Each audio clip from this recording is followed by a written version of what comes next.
શહેરના માંડવી 4 દરવાજાની હેરિટેજ ઇમારતના કાંગરા ખરવા મુદ્દે ખુલ્લા પગે રહેવાની માનતા રાખનાર વિઠ્ઠલનાથજી મંદિરના સમર્થનમાં તથા હેરિટેજ ઇમારત બચાવવા વડોદરા શહેર કોંગ્રેસ દ્વારા માંડવી 4 દરવાજા ખાતે પ્લે કાર્ડ સાથે દેખાવ કરતા પોલીસે અટકાયત કરી। શહેરના છેલ્લા 28 વર્ષથી ભારતીય જનતા પાર્ટીનું એક હતું શાસન છે।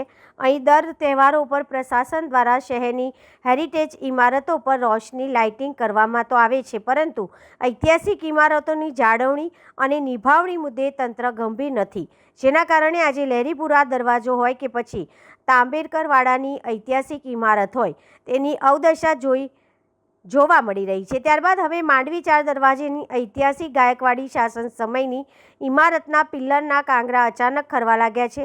અગાઉ જ્યારે તિરાડો પડી ત્યારે વિઠ્ઠલનાથજી મંદિરના મહારાજે રજૂઆતો કરી હતી, પરંતુ ત્યારબાદ ગત માર્ચમાં થોડા પોપડા ઉખડી ગયા હતા, ત્યારે પાલિકા તંત્ર દ્વારા માત્ર ટેકા ગોઠવી સંતોષ માન્યો હતો, જ્યારે હવે પિલ્લરનો મોટો ભાગ ધરાશયી થયો છે અને વિઠ્ઠલનાથજી મંદિરના પૂજારી હરિઓમ વ્યાસીએ જ્યાં સુધી રિસ્ટોરેશનની કામગીરી નહીં થાય ત્યાં સુધી કાળઝાળ ગરમી હોય કે વરસાદમાં ચપ્પલ વિના ખુલ્લા પગે દરરોજ દર્શન કરવા અને પગરખાં નહીં પહેરવાના પ્રણ લીધા છે। ત્યારે વડોદરા શહેર કોંગ્રેસ દ્વારા આજે પ્લે કાર્ડ સાથે હેરિટેજ ઇમારત બચાવવા માંડવી 4 દરવાજા પહોંચ્યા હતા, જ્યાં કેટલાક ભાજપના સભ્યો દ્વારા અપશબ્દો બોલી વોટ બેંકની રાજનીતિ ગણાવતા ચકમક ઝરી હતી।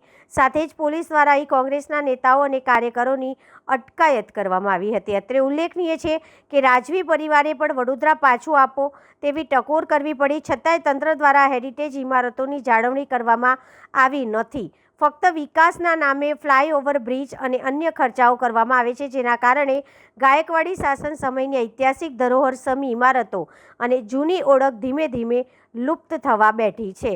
આપ સૌ જાણો છો કે આ વડોદરા શહેરનો ઐતિહાસિક વારસો બચાવવા માટે કોંગ્રેસ પાર્ટી દ્વારા અહીંયા પ્લે કાર્ડ સાથેનો દેખાવાનો કાર્યક્રમ રાખવામાં આવ્યો છે। છેલ્લા 3 દિવસથી અહીંયા જે વિઠ્ઠલ મંદિરના મહારાજ હરિઓમ વ્યાસ મહારાજ જ્યારે અહીંયા બેઠા છે અને એમની જે તપસ્યા ચાલે છે એ તપસ્યામાં કોંગ્રેસ પાર્ટીનો પણ એમાં ટેકો છે। વાત એવી છે કે આપના માધ્યમથી વડોદરા શહેરમાં જે લોકો સારા એન્જિનિયર છે, સારા આર્કિટેક્ટ છે, જે ટેકનિકલ નોલેજ ધરાવે છે, સ્ટ્રક્ચર એન્જિનિયર છે, એમને આપણા માધ્યમથી હું વિનંતી કરવા માંગુ છું કે આ વડોદરા શહેરના હિતમાં અને આ ઐતિહાસિક વારસાને સાચવવા માટે આપ સૌ આગળ આવો, કારણ કે સત્તામાં બેઠેલા લોકો આમાં કોઈ જાતનું પોઝિટિવ વલણ નથી રાખતા। સત્તામાં બેઠેલા લોકો તો આપને નહીં બોલાવે, પણ અમે વિરોધ પક્ષ તરીકે અમે આપણે વિનંતી કરીએ છીએ કે તમે આવો અને આ જે ઐતિહાસિક વારસો છે એને બચાવવા માટે આપણે સૌ ભેગા થઈને આ શહેરના સાચા અર્થમાં વિકાસનું કામ કરીએ। સત્તા પક્ષે આ પહેલ કરવાની હોય, પરંતુ 30 વર્ષથી સત્તામાં છે અને આ લોકો સારા લોકોને બોલાવતા નથી, એમને આગળ રાખતા નથી, માટે આવી હાલત છે।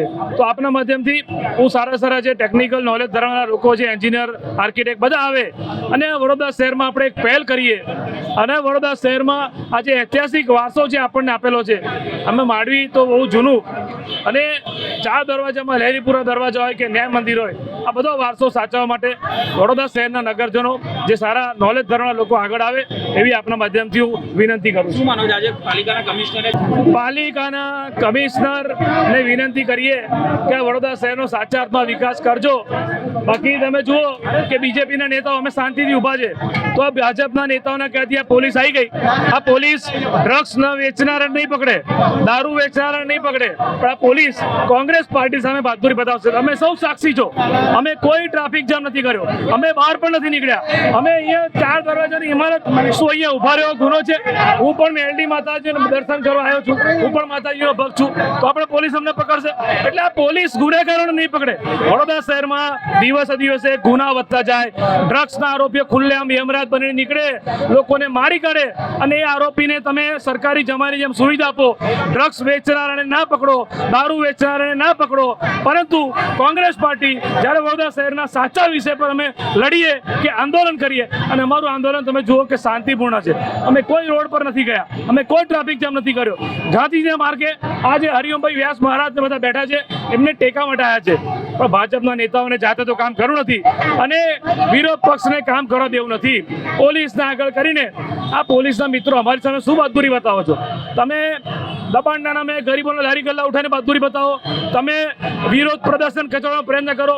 જો પોલીસમાં હિંમત હોય, આ વડોદરા શહેરમાં ખુલ્લેઆમ ડ્રગ્સ વેચાય છે, ખુલ્લેઆમ દારૂ વેચાય છે, પકડો ને બુટલેગરોને, પકડો ને ડ્રગ્સ વેચનારાઓને.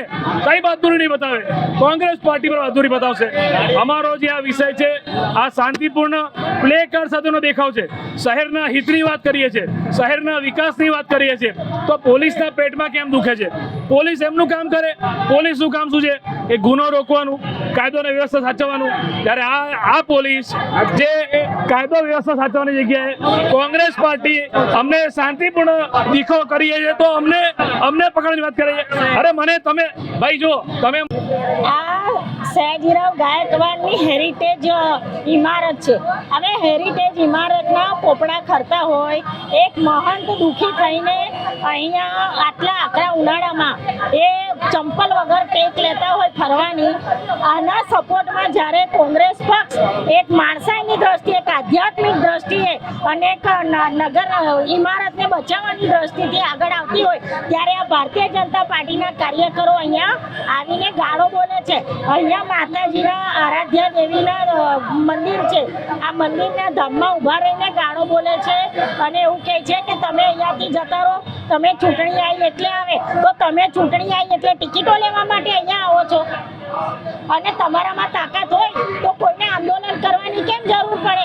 તમે જાતે કામ કરાવો ને. ખાલી લાઈટો લગાવી દેવાથી બધું સારું દેખાય નહીં. એ રોશની રાત્રે જ સારી દેખાય. કોઈનો ભોગ લેશે ત્યારે તમે કરાવશો. એ તો દર વખતે બેન આવું છે. આપ બી સાક્ષી છો કે જ્યારે બી પ્રજાલક્ષી કાર્યો અમે કરતા હોય ત્યારે આ લોકો પોલીસનો ઉપયોગ કરે છે અને બળપૂર્વક ઉઠાવે છે.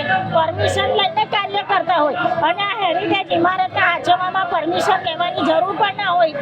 દરેક વડોદરા શહેરના નગરજનોનું હું આહવાન કરું છું કે આવો આ વડોદરા શહેરની ઇમારતો સાચવીએ આપણે બધા ભેગા થઈને અને આંદોલનો કરીએ. જ્યાં સુધી તમે આંદોલનો નહીં કરો ત્યાં સુધી આવી ઇમારતોના પોપડા ખરતા રહેશે.